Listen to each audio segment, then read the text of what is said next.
Hi everyone, Miss Clingan here, and I'm back today for the final part of the Twits. I'm so excited to see how it ends. Are you? Now don't forget that the author of this book was ROALD DAHL and the illustrator was Quentin. I hope you enjoyed all of the previous parts of the book as well. Let's see what happens next. The furniture goes up. "Now the table, the big table," shouted Mugglewump. "Turn the table upside down and put a dollop of sticky glue on the bottom of each leg. Then we shall stick that onto the ceiling as well." Hoisting the huge table upside down onto the ceiling was not an easy job, but they managed it in the end. "Will it stay there?" they cried. "Is the glue strong enough to hold it up?" "It's the strongest glue in the world," Mugglewump replied. "It's the special bird-catching, bird-killing glue for smearing on trees." "Please," said the roly-poly bird, "I have asked you before not to mention that subject. How would you like it if it was monkey pie they made every Wednesday, and all your friends had been boiled up, and I went on talking about it?" "I do beg your pardon," said Mugglewump. "I'm so excited I hardly know what I'm saying. Now the chairs. Do the same with the chairs. All the chairs must be stuck upside down onto the ceiling and in their right places. Oh, do hurry up, everybody. Any moment now, those two filthy freaks are going to come rushing in with their guns."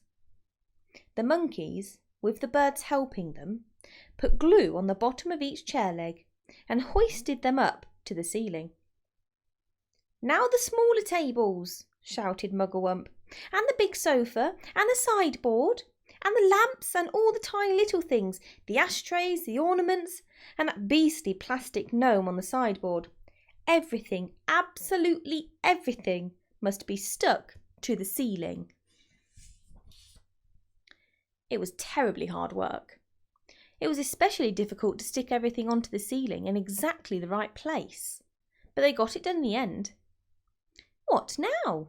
asked the roly-poly bird. He was out of breath and so tired he could hardly flap his wings.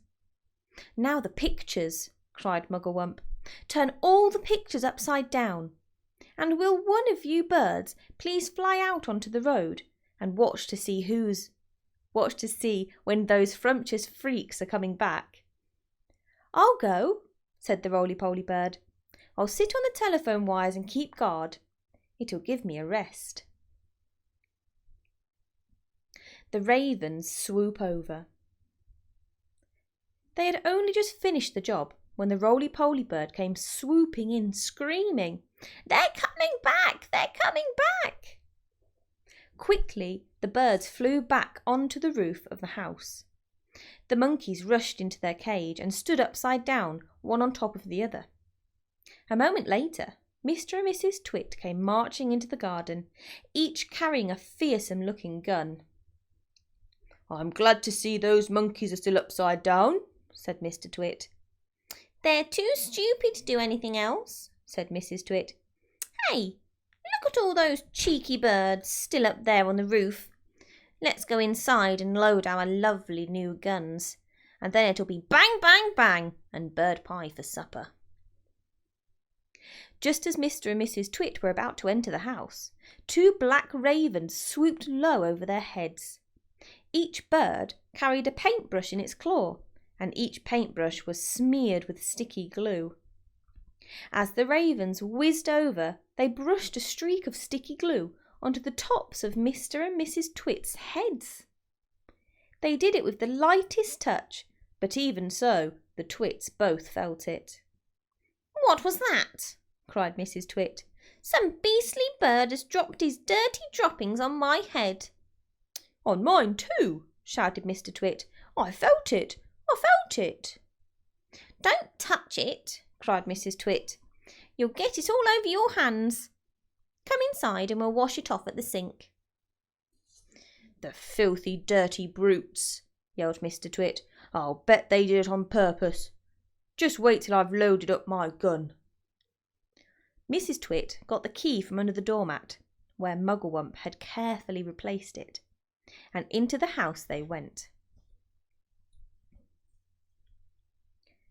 The Twits are turned upside down. "What's this?" gasped Mrs. Twit as they entered the living room. "What's happened?" screamed Mr. Twit. They stood in the middle of the room, looking up. All the furniture, the big table, the chairs, the sofa, the lamps, the little side tables, the cabinet with bottles of beer in it, the ornaments, the electric fire, the carpet, everything was stuck upside down to the ceiling. The pictures were upside down on the walls, and the floor they were standing on was absolutely bare. What's more, it had been painted white to look like the ceiling. "Look!" screamed Mrs. Twit. "That's the floor! The floor's up there! This is the ceiling! We are standing on the ceiling!" "We're upside down!" gasped Mr. Twit. "We must be upside down. We're standing on the ceiling, looking down at the floor." "Oh, help!" cried Mrs. Twit. "Help, help! I'm beginning to feel giddy." "So am I! So am I!" cried Mr. Twit. "I don't like this one little bit." "We're upside down and all the blood's going to my head," screamed Mrs. Twit. "If we don't do something quickly, I shall die. I know I will." "I've got it!" cried Mr. Twit. "I know what we'll do. We'll stand on our heads. Then anyway, we'll be the right way up." So they stood on their heads, and of course, the moment the tops of their heads touched the floor, the sticky glue that the ravens had brushed on a few moments before did its job. They were stuck. They were pinned down, cemented, glued, fixed to the floorboards. Through a crack in the door, the monkeys watched. They'd jumped right out of their cage the moment the Twits had gone inside. And the roly-poly bird watched. And all the other birds flew in and out to catch a glimpse of this extraordinary sight. The monkeys escape. That evening, Mugglewump and his family went up to the big wood on top of the hill, and in the tallest tree of all they built a marvellous tree house. All the birds, especially the big ones, the crows and rooks and magpies, made their nests around the tree house so that nobody could see it from the ground. "You can't stay up here forever, you know," the roly-poly bird said. "Why not?" asked Mugglewump. "It's a lovely place." "You just wait till the winter comes," the roly-poly bird said. "Monkeys don't like cold weather, do they?" "They most certainly don't," cried Mugglewump. "Are the winters so very cold over here?" "It's all snow and ice," said the roly-poly bird. "Sometimes it's so cold a bird will wake up in the morning with its feet frozen to the bough that he's been roosting on.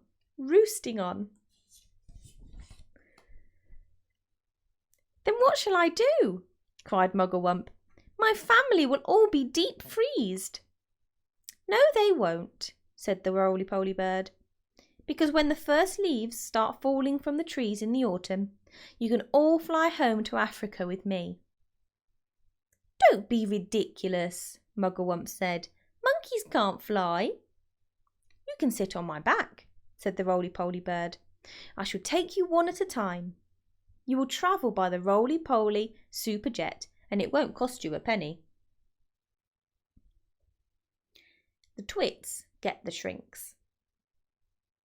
And down here in the horrid house, Mr. and Mrs. Twit are still stuck upside down to the floor of the living room.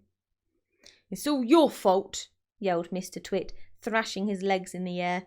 "You're the one, you ugly old cow, who went hopping around shouting, 'We're upside down, we're upside down.' And you're the one who said to stand on your head," So we'd be the right way up, you whiskery old warthog, screamed Mrs. Twit. Now we'll never get free. We're stuck here forever. You may be stuck here forever, said Mr. Twit, but not me. I'm going to get away. Mr. Twit wriggled and squirmed, and he squiggled and wormed, and he twisted and turned, and he choggled and churned, but the sticky glue held him to the floor just as tightly as it had once held the poor birds in the big dead tree. He was still as upside down as ever, standing on his head.